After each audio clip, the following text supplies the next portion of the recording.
27 దేశాల కలయికైన యూరోపియన్కి ఒక యూనియన్ ఉంది, అవును, ఐకమత్యం. అవును. ఆఫ్రికన్ యూనియన్ ఉంది, ఒక 50 దేశాల కలయిక. ఆర్గనైజేషన్ ఆఫ్ ఇస్లామిక్ కంట్రీస్ అని దానికి ఒక యూనియన్ ఉంది. మరి ఏషియన్ యూనియన్ ఎందుకు లేదు? Right, correct. ఏయు అని ఎందుకు లేదు?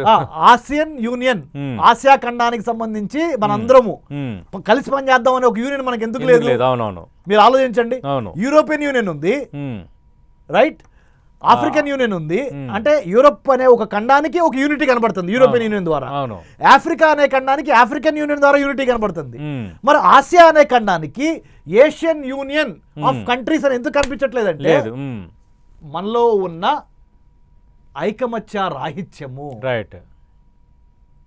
55 పైగా దేశాలున్న ఆసియా ఖండంలో తల ఒక దిక్కుకు వెళ్ళిపోవటం మూలాన కొన్నాళ్ళ క్రితము డచ్, అంత కొన్నాళ్ళ క్రితము ఫ్రెంచ్, అంత కొన్నాళ్ళ క్రితము బ్రిటిష్, ఇప్పుడు అమెరికన్స్, వాళ్ళు ఇష్టం వచ్చిన ఆటలు మన ఆసియా ఖండంలో ఆడుతున్నారు. నేను ఒకరు డచ్, తర్వాత French, Dutch, French, American, British, ఇప్పుడు అమెరికా, మన ఇది అమెరికా, ఇన్ని ఆడుతున్నారు. అంటే యూరోపియన్స్ ఆసియా ఖండంలో ఉన్న ఐకమత్యం లేకపోవడానికి గ్రహించి వాళ్ళు గేమ్స్ ఆడుతున్నారు. యుద్ధాలు ఎక్కడ జరుగుతున్నాయి? నార్త్ అమెరికన్ కాంటినెంట్ లో జరగట్లా, ఆస్ట్రేలియాలో యుద్ధం జరగట్లా, లేదా యూరోప్ లో యుద్ధం జరగట్లా. యుద్ధం జరుగుతుంది మన ఆసియా ఖండంలో. మన ఆసియా ఖండంలో ఉన్న దేశాల మధ్య ఐకమత్యం లేకపోవడమే మన ప్రధాన కారణము. అంటే వెస్ట్ ఏషియా అని ఒక group, association of south east Asian nations అని దక్షిణ ఆగ్నేయ ఆసియా దేశాలు, అంటే ఉదాహరణ ఇండోనేషియా, మలేషియా, థాయిలాండ్, ఈ కంట్రీస్, బ్రునై, దారుసలాం, ఈ కంట్రీస్, ఇది ఒకటి ఉంది, ఫిలిప్పైన్స్, ఇవి ఉన్నాయి. మరి వెస్ట్ ఏషియా అంటే Iran, Iraq, Libya, sorry Lebanon, Syria, Egypt వచ్చేసి మళ్ళీ ఆఫ్రికాకి వెళ్తుందిలేండి, సిరియా, తర్వాత ఇజ్రాయిల్, ఈ దేశాలు ఇక్కడ ఉన్నాయి, ఇరాన్ ఇక్కడ ఉన్నాయి. తర్వాత south Asia, India, Pakistan, Afghanistan, Myanmar, Bhutan, Nepal, Sri Lanka, ఇక్కడ మనం ఉన్నాం. అన్నీ కలిపి మూడో అతిపెద్ద మహాసముద్రమైన హిందూ మహాసముద్రాన్ని మనకి ఇండియన్ ఓషన్ గా మనం ఉన్నాము. మనం ఎంత కలిసి ఉండలేకపోతున్నాం ఆసియా ఖండం. ఈ యుద్ధం నేర్పే నీతి ఏంటంటే ప్రతి క్రైసిస్ లో నుంచి మనం కొంత నేర్చుకోవాలంటాం కదా. ఈ యుద్ధంలో నుంచి వచ్చిన నీతి దేనికి దారి తీయాలంటే సార్, ఏషియన్ యూనిటీకి, ఇండియన్ ఓషన్ సుప్రిమసీకి దారి తీయాలి, రెండింటికి దారి తీయాలి సార్.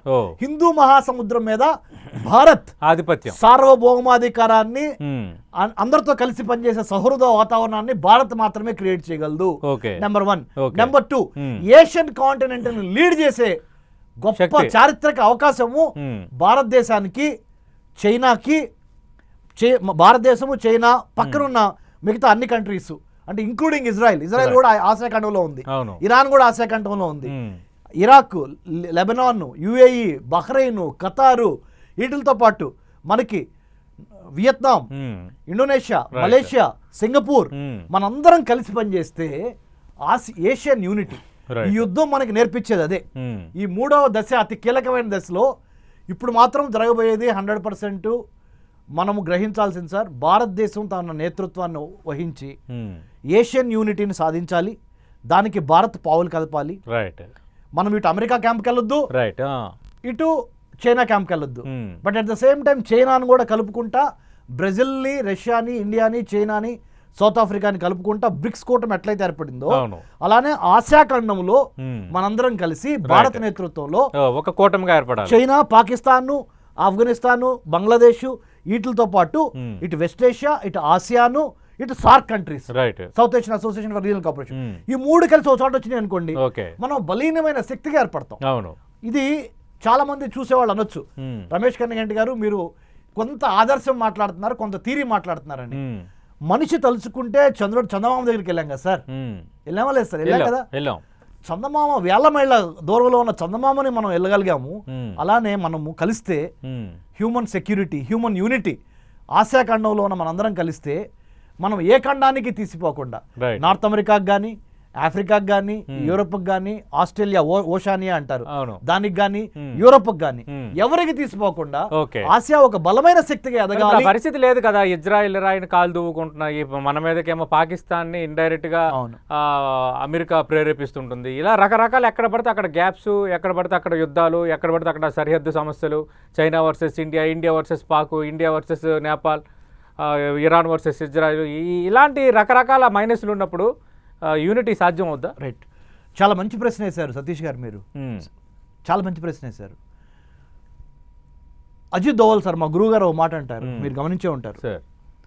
భారతదేశంలో ఉన్న యూనిటీ లేకపోవటం మూలానే భారతదేశంలో యూనిటీ కొంతవరకు అంటే ఇంటి దొంగలు ఈశ్వరుడైనా పట్టడే అంటారు. అవును, వేరే వాళ్ళు వచ్చి మనల్ని కొడతాం కాదు, మన లోపలగా ఉన్న కొంత ఇంపార్టెంట్గా మనకున్న కొన్ని ఫాల్ట్ లైన్స్ అంటారు, అంటే కొంత వీక్ పాయింట్స్. రైట్, దాని మూలంగా భారత్ దెబ్బ తగులుతుంది మనకి, వేరే వాళ్ళు మనల్ని కొట్టే అంత శక్తి ఇప్పుడు లేదని చెప్తారు.